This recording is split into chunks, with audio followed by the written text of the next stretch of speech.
అదే RTV app వార్తల్ని క్షణాల్లో చదివే అవకాశం ఉంటుంది. ఒక న్యూస్ పేపర్, ఒక టెలివిజన్ ఛానల్ మీ చేతుల్లో ఎప్పుడూ ఉంటాయి. తెలంగాణలోని ప్రసిద్ధ పుణ్యక్షేత్రం వేములవాడ శ్రీ రాజరాజేశ్వర స్వామి దేవస్థానం దగ్గర అయితే ఉన్న ఆలయ అభివృద్ధిలో భాగంగా ఆలయాన్ని అయితే మూసివేస్తున్న వార్తతో అయితే ఈరోజు బీజేపీ బీఆర్ఎస్తో పాటు విశ్వ హిందూ పరిషత్ సంబంధించిన నాయకులు అయితే పట్టణ బంధుకు అయితే పిలుపునివ్వడం జరిగింది. ఆలయ అభివృద్ధి చేయడానికి మేము వ్యతిరేకం కాదు, కానీ దర్శనాలు అయితే కల్పించాలని ప్రధానంగా కోరుకున్న పరిస్థితి. ఈరోజు అయితే పట్టణ బంధువులు అయితే కొంతమంది అయితే స్వచ్ఛందంగా బంద్ చేయడం జరిగింది. మనతో పాటు కొంతమంది వర్తకులు ఉన్నారు. ఒకసారి వారితో అయితే మాట్లాడదాం. సార్ చెప్పండి, ప్రస్తుతం అయితే బంద్ ఎట్లా కొనసాగుతుంది? మీరైతే స్వచ్ఛందంగా అయితే కొన్ని షాప్స్ అయితే మూసివేయడం జరిగింది, కాబట్టి ఏం చెప్తారు బంద్ సంబంధించి? వేములవాడలో ఇవాళ నివసిస్తున్నాము అంటే మా పూర్వజన్మ సుకృతంగా భావిస్తున్నాము.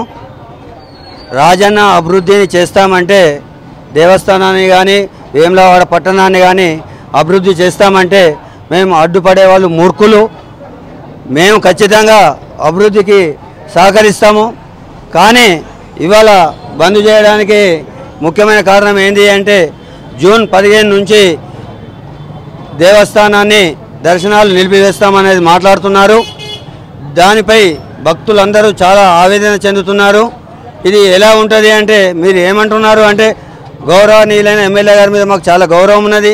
మీరు ఏమంటున్నారు అంటే, ఈఓ గారే కానీ ఎమ్మెల్యే గారు కానీ ఏమంటున్నారు అంటే, మేము భీమేశ్వరాలయంలో ఏర్పాట్లు చేస్తున్నాము, మీరు అక్కడ చేసుకోవచ్చు అంటున్నారు. కానీ ఆంధ్ర బ్యాంకులో తీసుకునే లోన్ ఆంధ్ర బ్యాంకులనే కట్టాలి, స్టేట్ బ్యాంకులో తీసుకునే లోన్ స్టేట్ బ్యాంకులనే కట్టాలి. రాజన్నకు మొక్కిన మొక్కులు రాజన్నకే ఇవ్వాలి. రాజన్నకు మొక్కిన మొక్కులను మేము భీమన్న గుళ్ళో తీసుకోమంటే అది సమంజసం కాదు. మీరు చాలా ఆలోచన చేయండి. కాశీలో కానీ, ఉజ్జయినిలో కానీ, సోమనాథ్లో కానీ వేల కోట్లతోటి అభివృద్ధి పనులు చేశారు. కానీ ఎక్కడ కానీ దర్శనాలు బంద్ చేయలేదు. అలాగే మాకు విన్నపం, భక్తుల విన్నపం, మేము ఒక్కలమే కాదు, వివిధ రాష్ట్రాల నుంచి కూడా చాలామంది భక్తులు రాజన్న దర్శనానికి వస్తుంటారు. మేము కోరేది ఒకటే, మీరు అభివృద్ధి ఎంతైనా చేయండి, మీకు సాధ్యమైనంత మటుకు మేము సహకరిస్తాము. మీ ముందు మేమే ఉంటాం, నిలబడతాము, మీకు సహకరిస్తాం. కానీ దర్శనాలు మాత్రం నిలిపివేయకుండా, రాజన్న దర్శనాలు నిలిపివేయకుండా, అది ఏ విధంగా అయితే ఇతర దేవాలయాలు కొనసాగించారో అభివృద్ధి చేసుకుంటూ అదే విధంగా అభివృద్ధిని కొనసాగించాలని మేము కోరుకుంటున్నాం. ఎందుకంటే మీరు ఇంకొక 3 సంవత్సరాల పైన మీ కాల పరిమితి ఉన్నది. అప్పటి వరకు పూర్తి కాకపోతే ఇది దేవస్థానం పరిస్థితి ఏంది? ఎన్ని రోజులను బంద్ చేస్తారు? ఈ మొక్కులు మొక్కుకున్న వాళ్ళు ఎన్ని రోజులను పెండింగ్లో పెట్టుకుంటారు? నత్తనడకలో నడుస్తే ఇవాళ రెండో బ్రిడ్జ్ కానీ చూస్తున్నాము, బద్దిపోచమ్మ ఆలయం కానీ చూస్తున్నాం, నత్తనడకలు నడుస్తున్నాయి. మరి వాటిలాగా ఇది కూడా అట్లే అయితే ఎన్ని సంవత్సరాలు గుడి బంద్ చేస్తారు? మరి ఈ గుడి మీద, రాజేశ్వర స్వామి గుడి మీద ఆధారపడ్డాయి వేల కుటుంబాలు ఉన్నాయి. మరి వారి పరిస్థితి ఏంది? మీరు ఆలోచన చేయండి. ఈఓ గారే కానీ, గవర్నమెంట్, కాంగ్రెస్ గవర్నమెంటే కానీ, గౌరవనీయులైన ఎమ్మెల్యే గారే కానీ ఆలోచన చేయాలి. దర్శనాలు కొనసాగించుకుంటూ అభివృద్ధి చేయాలన్నది మా ఆకాంక్ష. ఇది మా ఒక్క వ్యాపార వర్గాల ఆకాంక్ష కాదు, వేములవాడ పట్టణ ప్రజల ఆకాంక్ష కాదు, మొత్తం మీద ఈ రాష్ట్ర ప్రజలు, దేవస్థానంకు వచ్చే ప్రజలందరి ఆకాంక్ష. ఆ ఆకాంక్షకు అనుగుణంగా మీరు దర్శనాలు కొనసాగిస్తూ అభివృద్ధిని చేయాలని మేము మీ అంటే ఉంటామని కూడా మేము వినవిస్తున్నాం. ఓకే, అంటే ప్రస్తుతం అయితే ఇక్కడ రాజన్న ఆలయం ఉంది కాబట్టి ఆ వ్యాపారాలు అయితే సాఫీగా కొనసాగుతున్నాయని భావించవచ్చా? ఇప్పుడైతే ఆలయం మూసివేస్తున్నారు కాబట్టి మీ వ్యాపారాలకు సంబంధించి ఎలా ఉంటుందని మీరు భావిస్తున్నారు? అంతేకాకుండా మీకు ఎవరైనా మాట్లాడే ప్రయత్నం చేశారా అంటే ఆలయాన్ని మూసివేస్తారని కానీ, ఇంకా ఇతరత్ర ఏమైనా మాట్లాడే ప్రయత్నం ఎవరైనా చేశారండి? లేదండి, ఇప్పటి వరకు మాకు ఎటువంటి ఇన్ఫర్మేషన్ మాకు ఇవ్వడం జరగలేదు. కానీ రాజన్న ఆలయం మీద నమ్ముకొని బ్రతికే వాళ్ళు వేల మంది ఉన్నారు, వేల కుటుంబాలు ఉన్నాయి. వేల మంది కాదు, వేల కుటుంబాలు ఉన్నాయి. వారు అందరినీ దృష్టిలో పెట్టుకొని దర్శనాలు కొనసాగించాలని మాత్రమే మేము కోరుతున్నాం. ఓకే సార్, చెప్పండి. అయితే మీరైతే ఇంకా ఏం చెప్తారా అంటే, ఇప్పుడు వేములవాడ పట్టణ బంద్కు సంబంధించి కొంతమంది అయితే స్వచ్ఛందంగా అయితే బంద్ చేయడం జరిగింది కదా, మీరైతే ఏం చెప్తారు? కొంత నిత్యావసర సరుకులు మినహాయిస్తే మిగతా షాప్స్ ఆల్మోస్ట్ క్లోజ్ అయిన పరిస్థితి మనం చూస్తున్నాం కదండి, అంటే ఏం చెప్తారు? నిత్యావసర సరుకులని కాదండి, ఆల్మోస్ట్ 99% మొత్తం బంద్ ఉన్నది. ఈవెన్ మెడికల్ షాప్తో సహా, ఏదో 1-2 మినహాయిస్తే మెడికల్ షాప్తో సహా అందరూ స్వచ్ఛందంగా, ఏదైతే అఖిలపక్ష ఆధ్వర్యంలో రాజన్న ఆలయ పరిరక్షణ సమితి ఏదైతే బంద్కు పిలుపునిచ్చిందో ఆలయ అభివృద్ధికి సంఘీభావంగా వ్యాపారం అందరం కూడా స్వచ్ఛందంగా బంద్ చేయడం జరిగింది. 100% సక్సెస్ ఉందని మేము ఘంటాపథంగా చెప్పగలము. అంటే ఇంకా ఏం చెప్తారంటే, ఇక్కడికి వచ్చే భక్తులు కావచ్చు, అంటే కొంత అనేక అనుమానాలు అయితే ఉన్న నేపథ్యంలో అయితే ఏం చెప్తారండి? ఇక్కడ కూడా పారదర్శకత కనపడలేదని చెప్పేసి ఇందాక మన అధికారులు కానీ, లీడర్లు కానీ అందరూ అనడం జరుగుతుంది. దానిలో నిజం లేకపోలేదు. కాకపోతే ఏంటంటే ఇప్పుడు మనం ఉన్న బలంగా ఇప్పుడు ఏదైతే క్యూ లైన్ నడుస్తుందో అక్కడికి పోయి మనం భక్తులను కూడా వాళ్ళని అడిగితే వాళ్ళు చెప్పే విధానం కూడా మీకు తెలుస్తుంది.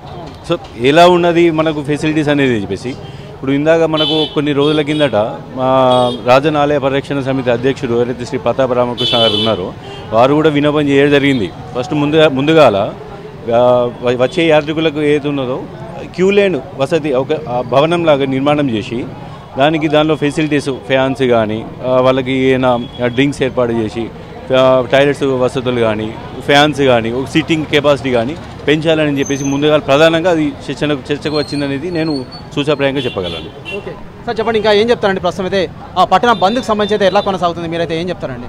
బంద్ విజయవంతం చేశారు ఈరోజు. ఇది మన దేవస్థానం యొక్క అభివృద్ధికి మేము అడ్డం కాదని ఫస్ట్ నుంచి చెప్తున్నాము. కానీ దాని గురించి కొద్దిగా స్పష్టత ఇవ్వాలి. జూన్ 15 నుంచి క్లోజ్ అని చెప్పానంట. ఇన్ని సంవత్సరాలు బంద్ చేసి ఎంతమందిని ఆపుతారు?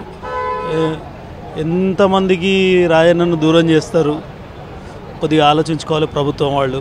అట్లాగే దీనివల్ల ఉపాధి కోల్పోతున్న వారందరికీ ఏం చేయాలి, ఏం కథ కూడా ఏది స్పష్టత రావట్లేదు. దీని విషయంగా ఆలోచించాలని చెప్పి ప్రభుత్వాన్ని అడుగుతున్నాము. ప్రస్తుతం అయితే బంద్ అయితే కొనసాగుతుంది. ఇక్కడికైతే చాలా దూర ప్రాంతాల నుంచి అయితే భక్తులు అయితే స్వామి దర్శనానికి అయితే రావడం జరుగుతుంది. మనతో పాటు కొంతమంది భక్తులు ఉన్నారు. ఒకసారి వారి అభిప్రాయం సైతం తీసుకునే ప్రయత్నం అయితే చేద్దాం. సార్ ఎక్కడి నుంచి వచ్చారండి మీరు? మేము మహారాష్ట్ర నాందేడ్ నుంచి వచ్చారు. ప్రతి ఏటా వస్తుంటారండి ఇక్కడ? ప్రతి ఏడా వస్తూ ఉంటాం. ఓకే, అంటే ఎట్లా ఉంటుందండి ఇక్కడ ఆలయానికి సంబంధించి కోరిన కోరికలు నెరవేరుతున్నాయా? నెరవేరుతున్నాయి, అందుకే ప్రతి సంవత్సరం వస్తున్నాం కదా. ఓకే, అంటే ఎంతమంది వచ్చారు సార్ ఇక్కడికి? మేము మొత్తం ఫ్యామిలీ వస్తాం ప్రతి సంవత్సరం. ఓకే, అందరూ వచ్చారు. ఓకే, అంటే ఇప్పుడు ప్రస్తుతం అయితే వేములవాడ ఆలయ అభివృద్ధి చేస్తామని చెప్పేసి అయితే నాయకులు చెప్తున్నారు. దీనిలో భాగంగా వేములవాడ ఆలయాన్ని 3 సంవత్సరాల పాటు మూసివేసి భీమేశ్వర ఆలయంలో భక్తులకైతే దర్శన సదుపాయం కల్పిస్తామని చెప్తున్నారు. అంటే మీ అభిప్రాయం ఏంటి సార్ దీని మీద? అంటే వాళ్ళు ఇక్కడి నుంచి అక్కడ మనకు వేది షిఫ్ట్ చేసి అంటే అక్కడ చేస్తుంది కదా, దర్శనం అయితే చేస్తుంది కదా. ఓకే, ఏం ప్రాబ్లం, ఎందుకంటే చిన్నమైంది. ఇప్పుడు జనాలు మస్తు వస్తుంది, మస్తు ఇప్పుడే నేను దర్శనం తీసుకొని వచ్చిన మస్తు చెమట ఇంకా ఆడుతూనే ఉండేది. అయితే పెద్ద కావాలి, విశాలంగా కావాలి, దానికైతే నేను ఓకే. కానీ 3 years కొంచెం ఇక అందరు భక్తులు ఓపిక పట్టుకోవాలి అంతే. మనం కొంచెం అందరు కోఆపరేట్ చేస్తే మంచిది అంతే. సార్ ఏం చెప్తారు మీరైతే? నాకు చెప్పేది అదే, ఆయనే చెప్పింది అదే, సేమ్ టు సేమ్. ఇక్కడ వచ్చిన వాళ్ళందరూ దర్శనం చేసుకోవాలి. కొందరికి కుదరకుంటే అవతలకి వెళ్ళి దర్శనం చేసుకొని మొక్కి పోవాలి. దేవుని పని నడిచేది నడవాలి. మనకు దర్శనం చేస్తుంది కదా, వచ్చిన వాళ్ళకు రిటర్న్ అయితే పంపుతలేరు కదా. అయితే ఓకే, ఇక 3 years గురించి మనం ఓపిక కొట్టాలి. ఇక దేవునికి మనకు విశాలంగా చేసేస్తే అంతే మంచిది. సార్ ఏం చెప్తారు మీరైతే? వచ్చిన పబ్లిక్కి పూజకి ఛాన్స్ ఇవ్వాలి అంతే చెప్తాం. ఓకే, ప్రస్తుతం మనమైతే చూడడం జరుగుతుంది. ఇక్కడికి వచ్చిన భక్తులు అయితే సంతోషాన్ని అయితే వ్యక్తం చేస్తాము. మేము ఇక్కడికి వస్తే కోరిన కోరికలు అయితే నెరవేరుతాయనేది సామాన్య భక్తులు అయితే చెప్తున్నారు. వీరైతే మహారాష్ట్ర నుంచి అయితే ఇక్కడికైతే రావడం జరిగింది. దర్శన భాగ్యం కల్పిస్తే చాలు, మాకైతే కొంత సంయమనం సైతం ఇక్కడికి వచ్చిన భక్తులు అయితే పాటించాలని అయితే వీరైతే వెల్లడిస్తున్నారు. ఎందుకంటే ఇతర ప్రాంతానికి దర్శనం అయితే కల్పిస్తున్నారు. ఆలయ అభివృద్ధి సైతం ముఖ్యమే అనేది వారైతే చెప్తున్న పరిస్థితి మనమైతే వేములవాడ ఆలయ పరిసర ప్రాంతాల్లో చూస్తున్నాం. Over to studio. మరిన్ని వీడియోస్ కోసం ఛానల్ ని సబ్స్క్రైబ్ చేయండి. లేటెస్ట్ అప్డేట్స్ కోసం వాట్సాప్ ఛానల్ ని ఫాలో అవ్వండి. ఆ లింక్ డిస్క్రిప్షన్ లో ఉంది.